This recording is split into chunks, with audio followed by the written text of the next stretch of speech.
You know, I've heard of a handyman, but this is ridiculous. In today's humble opinion, we're lighting the way in Little Nightmares.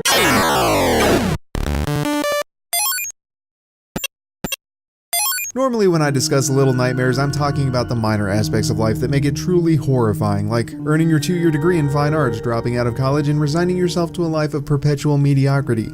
Ooh, did you feel those chills? Stephen King, eat your heart out. Today, however, we're talking about a different kind, namely the spooky narrative platformer with light puzzle elements lovingly handcrafted by Tarsier Studios and aptly named Little Nightmares. When I say handcrafted, I mean built with a painstaking attention to detail that only someone truly passionate about their craft can attain. In the case of this game, that passion is everywhere. Just looking at it, you can see that it looks fantastic. There's a style to it that makes it look as if ripped straight from a child's puppet show, only instead of felt, the characters are made of sloughing skin. There's a kind of whimsy about it that makes it feel like something you would expect to see in a child's imagination or drawing, such as the unrealistic proportions of furniture, but it's presented in a way that it's unsettling rather than silly. It's a style that I haven't seen utilized frequently in video games, but one that proves to be incredibly effective, especially when it comes to progression in the horror genre. A problem I commonly run into is the feeling of being unwilling to progress. When the atmosphere is so overwhelmingly foreboding and you're safe enough standing precisely where you are, it creates a friction that stagnates the experience and breaks immersion. In my case, it's because I don't usually enjoy being startled and overly anticipate jump scares. While the atmosphere in Little Nightmares is still threatening, it's done in a way that doesn't make it difficult to progress. More often than not, it focuses on setting the mood for each level rather than using the player's anxiety and forced ignorance against them. The game lets you see and hear what you can pretty much expect to be waiting for you before you arrive. So while you might not know exactly what's coming next, it's not constantly using the fear of the unknown as its primary source of emotional evocation. Though there is one point in the game where it does a complete 180 and suddenly forces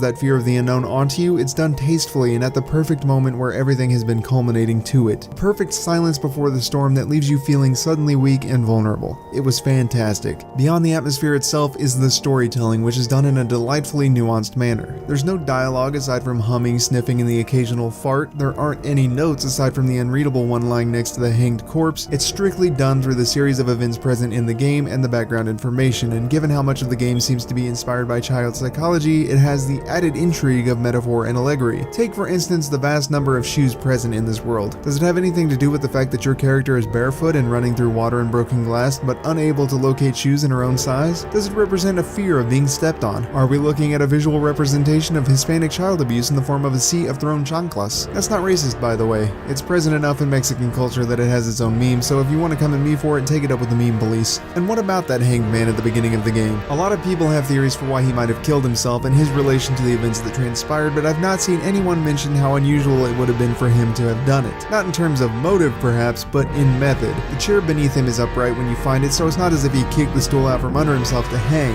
And given the way the rope is tied to the furniture, it would seem more likely that someone hoisted him up from the chair using a pulley system, tied the rope, and hanged him that way. It looks less like a suicide and more like an attempted framing of a suicide. Who did it? Hell if I know, but I'm sure if you analyze enough of the clues in the background and explore the nooks, crannies, and little hideaways the game has littered about, you might find some answers of your own. Part of the fun of this game definitely comes from the personal analysis of the information provided and discussion among the community. All in all, Little Nightmares does an impressive job of building its world and inviting you into it. Through the subtle touches such as the slight twinges the eye sentries have to make them feel organic, or the way that the environment rocks from left to right to create a sense of imbalance, it consistently goes out of its way to ensure the atmosphere is thick and palpable. The gameplay likewise serves to this end in its somewhat clunky and sluggish control scheme to make playing it feel tense, especially with how well everything is designed and paced, whether it be narrowly escaping an enemy by the skin of your teeth at the very last second, or by barely avoiding death at the bottom of a chasm by desperately clutching to the other side of a long jump and scrambling up the ledge. There are some times when the control steps on its own toes, notably during chase sequences. Sometimes that's by requiring you to crouch into a hole in the wall unnecessarily, or by just not responding the way you tell it to, which stalls you out and subjects you to the consequences of that previously excellent timing unfairly. Some might argue that it's user error, that it somehow adds to the difficulty of the game, to which I reply, nuh-uh to the first, and it's a game in which the storytelling and narrative come before the actual gameplay mechanics, and though the gameplay is charming and clever, difficulty of execution was never really an emphasized trait, so I find that highly doubtful.